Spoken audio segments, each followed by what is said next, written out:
Okay, these are my underdogs. Chris Beard is a dangerous man with a team that can play defense. This team right here, I'm really looking forward to seeing them play in the March Madness tournament. This is gonna be a 4 or 5 seed that can really make a deep run. Malik Dia, that's my man right there. I'm a Malik Dia fan, so be on the lookout for the Ole Miss Rebels. Okay, so the next team is St. John's. Ricky P is back, and he is going to make a run to at least the Sweet 16. This team on defense, camera.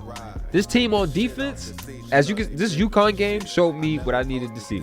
This team on defense is insane. They apply pressure as soon as you cross half court, and if you do not have guards that can like handle pressure, you're going to be in for a long day. The only issue is they are last in the Big East at 3-point shooting, but their defensive pressure is amazing. Richmond, I don't know his first name. Richmond, he's a dog. Be on the lookout for St. John's. All right, the next team, Iowa State. Now, I just reacted to them playing BYU, and what I've always been concerned about is their offense. Like, it don't even matter. Their offense is a huge concern. They laid down the game. There were moments where they kind of look lost, but this team defensively will always be a problem. Lipsy and Gilbert are a really good backcourt, and I don't think it's talked about enough. But offensively, they better lock in, because these games, if they saw last year versus Illinois, if they don't figure it out offensively, you will be sitting at home with Justice Wallace, and that is not where you want to be. The Michigan State Spartans. Now, Tom Izzo, we know, just broke the record for most Big East wins. Big Ten wins. Excuse me, Big Ten wins. It's a team. This is a team that can really put the ball in the bucket, though. I'm not gonna lie. They got some scores. And this is one of his better teams in the last 10 years as far as talent goes, to me, personally. But everybody knows he's on upset alert, or they going to the Elite Eight. He is 8-1 in Elite Eight games. So if he's going to the Elite Eight, bet the house. They going to the Final Four. But they need to get out of the first weekend at least, and then you can really see how well this team can play. But it's Tom Izzo. He's dangerous at any point. Fear Tom Izzo in March. We're going to put that on a shirt. Hey, the Maryland Terrapins. My dad went to school for a semester at College Park. Shout out to Maryland. No, he did, but shout out to College Park. So, this team currently has my favorite player in college basketball, Derek Queen. He is my favorite basketball player to watch in college basketball. If you see him playing, he's on watch for a double-double and rebounds. If you can do that, take it. But this boy got game, and I wouldn't be surprised if he's a top 10 pick in the draft this year. But Maryland as a whole have held their ground. They had a rough week last week. This is recorded the 5th of March. They had a rough week last week. A couple like buzzer beater losses, but it's just coming down to crunch time.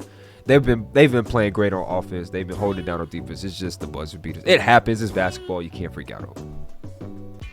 The MISSISSI that was clean, but they are good, not great offense, and they struggle. I thought it was weird. You struggle to shoot the three at the same time you struggle to defend it, which is crazy. You got to be good at one or the other. So this is a really big concern that they need to be on the lookout for. But if they can defend it, if they can defend well, they can make some noise. Now, I know there's a lot of SEC teams here, but these teams are extremely dangerous, and they are going to essentially knock each other out of March Madness and the conference tournament and put each other farther down in that ranking. So Mississippi State can be one of those, like, if you don't walk into that gym locked in, they will run you off the floor. All right, the Clemson Tigers, they close to me in my area, but they have experience from the last 2 seasons of making the tournament and making deep runs. The only issue is sometimes they get outmatched. They can get outmatched in the paint, and that's a huge concern. But this team they can really make. I keep saying that about a lot of these teams, but these underdog teams can really shake up the tournament. And so if a team is not ready, y'all gonna run into one of these teams.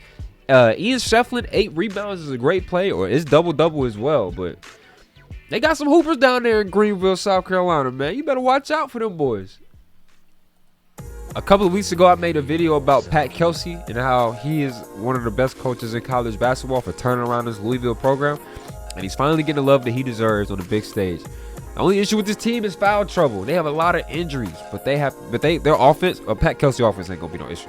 But if they get into foul trouble, there are lull moments in games, like Florida State game, for example. They went a long time without consistently getting buckets. But Hepburn, that boy Hepburn, I'm sorry, I probably pronouncing his name all the way wrong. He can hoop, putting that ball in the basket at a guard position. So yeah, they have the potential offensive firepower to carry them through a handful of games in the tournament. Pat Kelsey, come on. Okay, this Wisconsin team is not the same Wisconsin team that I grew up on with Frank Kaminsky and Sam Becker and Duje Dookies. My man, this is not the same team. Bronson, this is not the same team. Bo Ryan is not here. This team can score and shoot the three, and they will drop buckets on y'all. I don't know who that boy is playing center number 22. I point at the screen like y'all can see number 22 trailing the play right here. That boy can hoop. I told y'all, I am a center like fanatic, so I'm very serious about my center play. He can hoop. And this team can score. This is a very dangerous team when it comes to putting the ball in the basket.